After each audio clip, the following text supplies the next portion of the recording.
Korean horror thriller दी वेलिंग एक ऐसी film है जो आपको अंत तक उलझाए रखेगी। हमने कल की 2898 एडी मूवी का भी एक्सप्लेनेशन किया है जो आप जरूर देख सकते हैं। उसकी लिंक भी नीचे मिल जाएगी। तो चलिए बिना किसी देरी के शुरू करते हैं।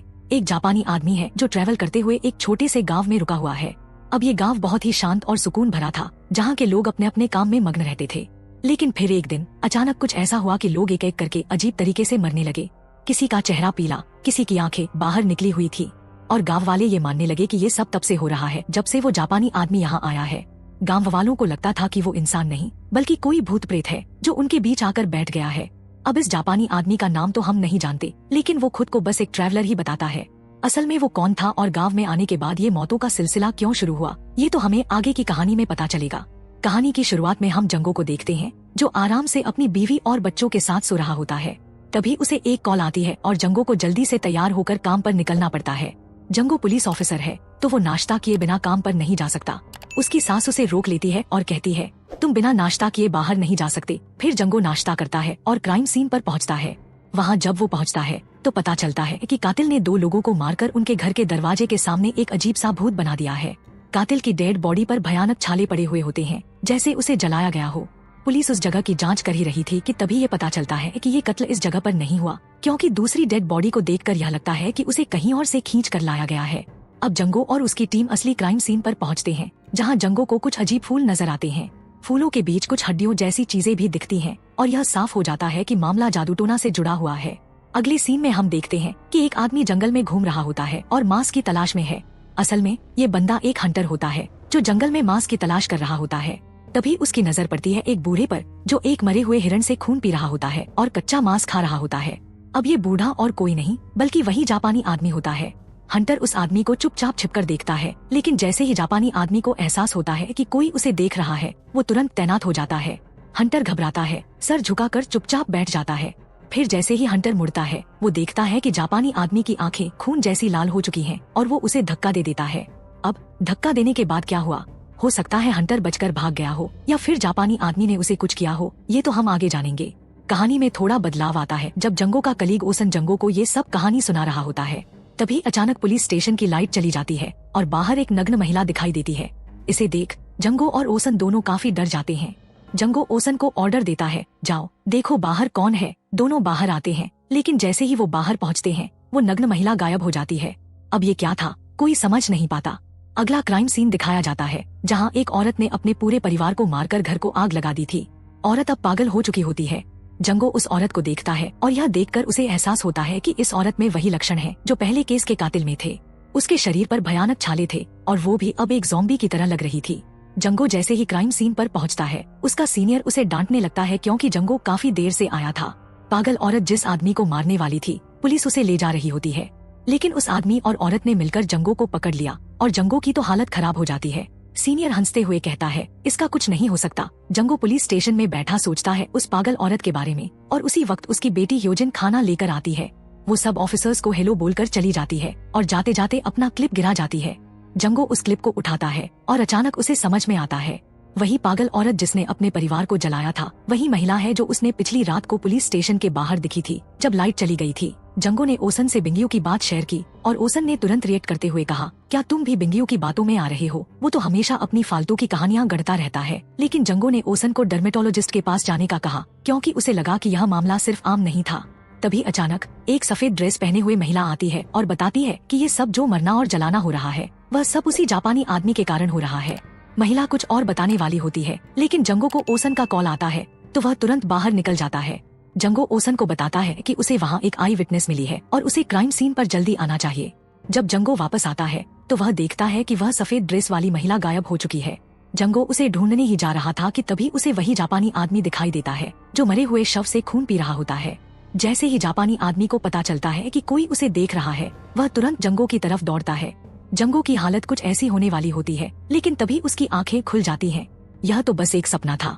फिर जंगो की पत्नी उसे बताती है कि योजिन को बहुत तेज बुखार है, तो जंगो कहता है उसे दवा दो, बुखार की दवाई से वो ठीक हो जाएगा। अगले सीन में जंगो और ओसन उसी हंटर से मिलने जाते हैं जिसने जंगल में जापानी आदमी को हिरन का खून पीते और मांस खाते हुए देखा था। इस हंटर पर मुझे थोड़ी शंका है, यह जापानी आदमी से बचकर कैसे भागा। खैर, जंगो और ओसन हंटर से पूछताछ करते हैं और हंटर बताता है, मैंने अपनी आंखों से देखा, उस आदमी ने हिरन का मांस खाया था, उसकी आंखें खून से भरी हुई थी। वो आदमी इंसान नहीं बल्कि शैतान है। फिर जंगो हंटर से जापानी आदमी का लोकेशन पूछता है तो हंटर बताता है कि वो जंगल के बीच में रहता है, लेकिन उसे एग्जैक्ट लोकेशन नहीं पता।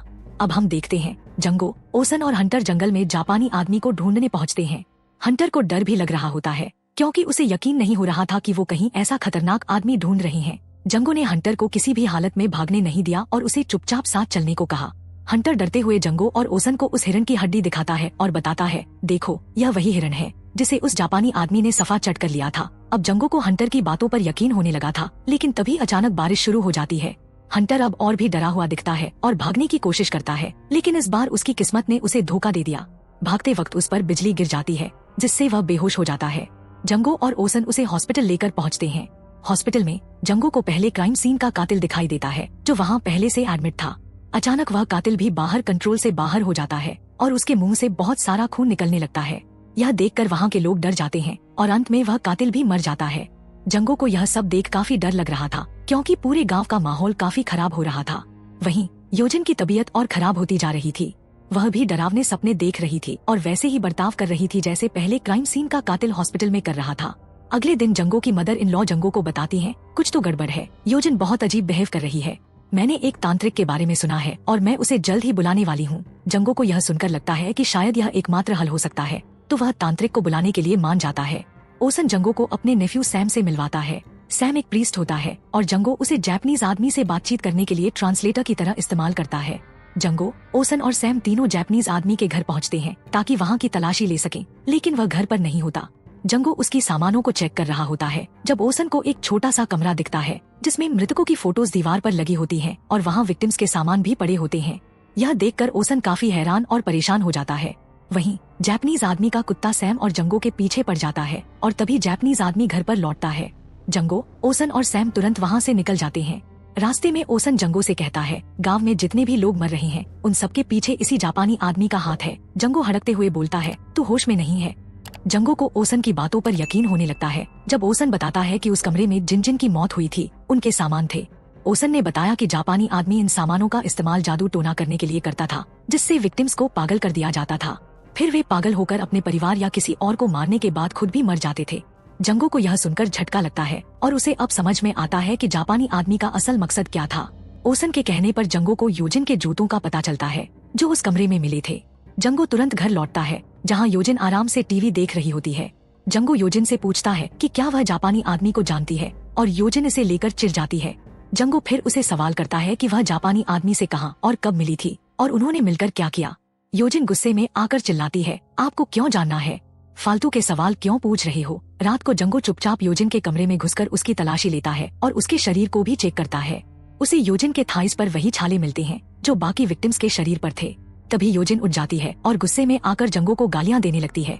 योजिन अब पूरी तरह पागल हो चुकी होती है और बोलती है, मैं यहाँ मौजूद सभी को मार दूंगी। इससे पहले जंगो की मदर इन लॉ उसे बताती है कि वह एक तांत्रिक से मिली है और तांत्रिक ने बताया कि उनके घर में एक आत्मा घुस चुकी है और वह आत्मा योजिन के अंदर है। अगली सुबह जंगो गुस्से में सैम के साथ जापानी आदमी के घर पहुंचता है और उस छोटे से कमरे की तलाशी लेता है जहां पहले विक्टिम्स की फोटोज दीवारों पर लगी हुई थी, लेकिन इस बार कमरे का माहौल बदल चुका था। सभी फोटोज और विक्टिम्स के सामान हटा दिए गए थे। जंगो सैम को आदेश देता है कि वह जापानी आदमी से पूछे कि उसने यह सब क्यों किया। जंगो जापानीज आदमी से गुस्से में पूछता है कि उसने सारे फोटोज और विक्टिम्स के सामानों को कहाँ रखा है। जापानीज आदमी जवाब देता है, मैंने सब फोटोज को जला दी है। यह सुनकर जंगो का गुस्सा 7वें आसमान पर पहुँच जाता है। वह जापानीज आदमी के घर का दरवाजा तोड़ने लगता है और जैसे ही दरवाजा टूटता है जापानीज आदमी का कुत्ता जंगो पर हमला करने दौड़ता है, लेकिन जंगो कुत्ते को मार देता है।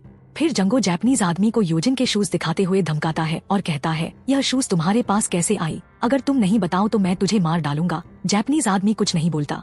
जंगो गुस्से में कहता है, मैं तुझे 3 दिन दे रहा हूँ, यहाँ से निकल जा, नहीं तो तुझे भी कुत्ते की मौत मारूंगा। अगले सीन में हम देखते हैं कि एक तांत्रिक योजिन को देखने आता है और उसे बताता है, इस बच्ची में बुरी आत्मा का वास है, हमें इस आत्मा को योजिन के शरीर से निकालना होगा या तो हमें आत्मा को मारना होगा।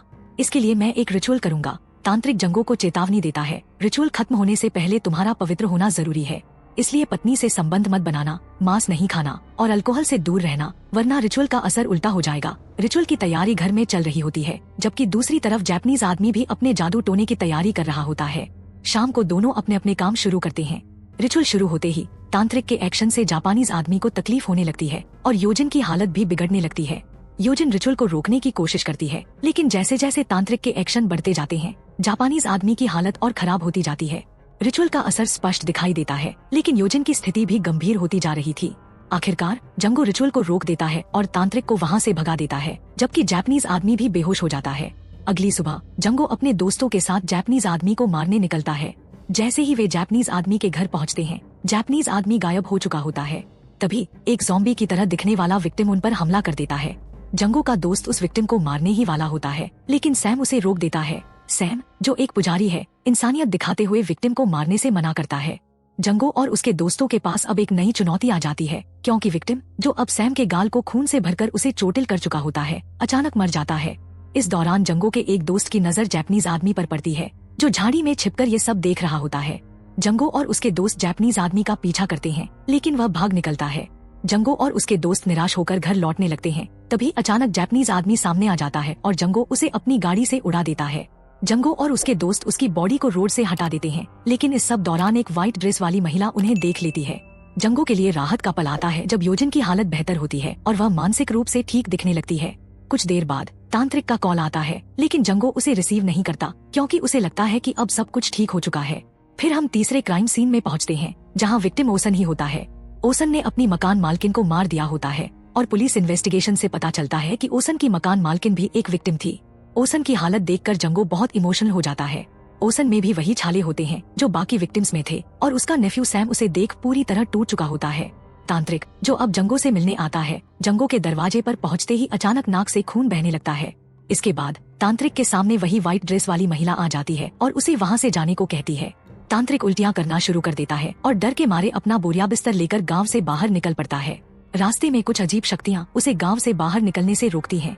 जंगो इस बीच अपने फोन पर तांत्रिक की मिस कॉल्स देखता है और घर से बाहर निकलता है, जहां उसे खून ही खून दिखता है। वह तुरंत तांत्रिक के घर पहुंचता है, लेकिन तब तक तांत्रिक वहां से जा चुका होता है। जंगो को तांत्रिक का कॉल आता है और वह कॉल रिसीव करके पूछता है, तुम कहाँ हो? तांत्रिक टेंशन में रिप्लाई करते हुए कहता है, तुम कहाँ हो? जंगो जवाब देता है, मैं तो फिलहाल तुम्हारे घर पर हूँ, और तांत्रिक उसे तुरंत योजन के पास जाने को कहता है। जापानी व्यक्ति तो पहले ही कार एक्सीडेंट में मारा गया था, फिर वह जिंदा कैसे है? यह सवाल अब और भी गंभीर होता जा रहा है। असली शैतान कौन है? तांत्रिक, जापानी व्यक्ति, या फिर सफेद कपड़ों वाली रहस्यमयी महिला? गांव में हो रही भयानक मौतों के पीछे किसका हाथ है? सैम जापानी व्यक्ति से मिलते ही उसे अपना असली रूप दिखाने को कहता है। जवाब में जापानी व्यक्ति सैम की फोटो क्लिक करता है और उसी दौरान उसके हाथ किसी राक्षस जैसे दिखने लगते हैं। उसके सिर पर 2 सिंग उभर आते हैं, आंखें खून जैसी लाल हो जाती हैं। अब यह स्पष्ट हो जाता है कि वह वास्तव में एक दानव है। सैम की जान भी अब खतरे में है। इसी बीच जब जंगो अपने घर पहुंचता है तो देखता है कि उसकी पत्नी और सास की मौत हो चुकी है। वह पूरी तरह टूट जाता है और दर्द में रोने लगता है। अगले दिन तांत्रिक उसके घर आता है और उसकी पत्नी व सास की तस्वीरें खींचता है। तभी गलती से उसका एक बॉक्स गिर जाता है, जिससे कई तस्वीरें सड़क पर बिखर जाती हैं। ये सभी वही तस्वीरें होती हैं जिनमें पहले मारे गए सभी पीड़ितों की झलक मिलती है। यह देखकर जंगो को एहसास होता है कि तांत्रिक और जापानी व्यक्ति एक ही पक्ष में हैं। उधर सफेद कपड़ों वाली महिला मायूस बैठी होती है, मानो वह कोई जंग हार चुकी हो। अब कहानी के सीन्स जुड़ने लगते हैं। जापानी व्यक्ति और तांत्रिक एक साथ थे, जबकि सफेद कपड़ों वाली महिला उनके खिलाफ थी। जापानी व्यक्ति तो पहले ही एक दानव था, लेकिन तांत्रिक भी उसके पक्ष में था और उसकी योजनाओं में शामिल था। अब कहानी हमें फ्लैशबैक में ले जाती है, जब तांत्रिक अपना अनुष्ठान कर रहा था। उस समय ऐसा लग रहा था कि वह जापानी व्यक्ति को नुकसान पहुंचा रहा है, लेकिन असल में वह योजन को ही चोट पहुंचा रहा था। फिर भी हमने देखा कि उसी समय जापानी व्यक्ति भी घायल हो रहा था। इसका रहस्य यह था कि सफेद कपड़ों वाली महिला एक अच्छी आत्मा थी, जो शुरू से ही योजन को बचाने की कोशिश कर रही थी। यहीं पर कहानी समाप्त होती है, एक रहस्य से भरी यात्रा, जहां अच्छाई और बुराई की लड़ाई अंत तक जारी रहती है। यह थी द वेलिंग फिल्म की पूरी कहानी। आशा है कि आपको यह फिल्म और इसकी कहानी पसंद आई होगी। अगर आपको हमारी वीडियो अच्छी लगी हो तो कृपया लाइक और चैनल को सब्सक्राइब करना न भूलें। साथ ही कमेंट बॉक्स में हमें बताएं कि आपको यह कहानी कैसी लगी और कौन सा सीन आपके लिए चौंकाने वाला था। अगर आपको और ऐसी ही कहानियाँ सुननी है तो कमेंट बॉक्स में एक दिल वाला इमोजी भेजें। इससे हमें थोड़ा मोटिवेशन मिलेगा और अगला एक्सप्लेनेशन किस फिल्म पर करना है यह भी हमें बताएं। इसके अलावा हमने भूल भुलैया 2 मूवी का भी एक्सप्लेनेशन किया है, जो बहुत ही बेहतरीन है। उसका लिंक भी नीचे दिया गया है, उसे भी जरूर देखिए। फिल्मों की दुनिया में ऐसे ही साथ जुड़े रहने के लिए हमारे चैनल को सब्सक्राइब करें और बेल आइकन को दबाना न भूलें ताकि आपको लेटेस्ट अपडेट्स मिलते रहें। धन्यवाद।